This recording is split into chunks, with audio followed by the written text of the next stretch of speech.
Riverside 2008, and tonight a potential problem for DFLers in the race for U.S. Senate.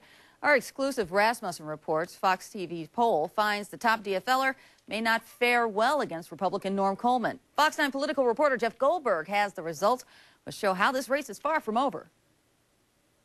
Good to see you.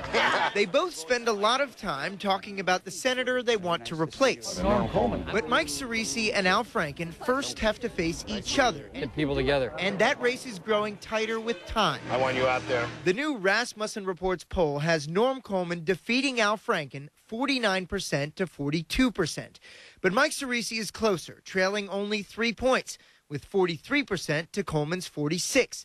And when asked which DFL candidate is most likely to beat Norm Coleman, Cerisi tops Franken 37% to 30%. Cerisi is probably more moderate of a candidate than is Franken. Political science professor David Schultz says the DFL is facing a bit of a predicament.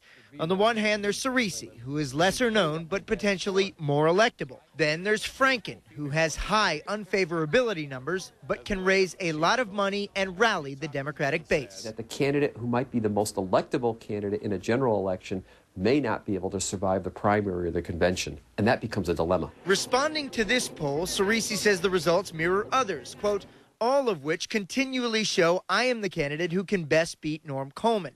But Franken's camp isn't staying quiet. Quote, if you ask DFL legislators who they'd rather share a ballot with, the answer is clear. 44 state legislators have endorsed Al, 15 have endorsed Cerisi. Very nice to see you. While the DFLers ramp up their rhetoric, Coleman's remains calm. But ultimately, we feel that, the senator will get reelected because he's done a good job and continues to do a great job. Democrats believe Norm Coleman is vulnerable next year, in large part because of his perceived close ties to President Bush. But Coleman continues to raise a lot of money and has the power of incumbency. No small thing in a big election year.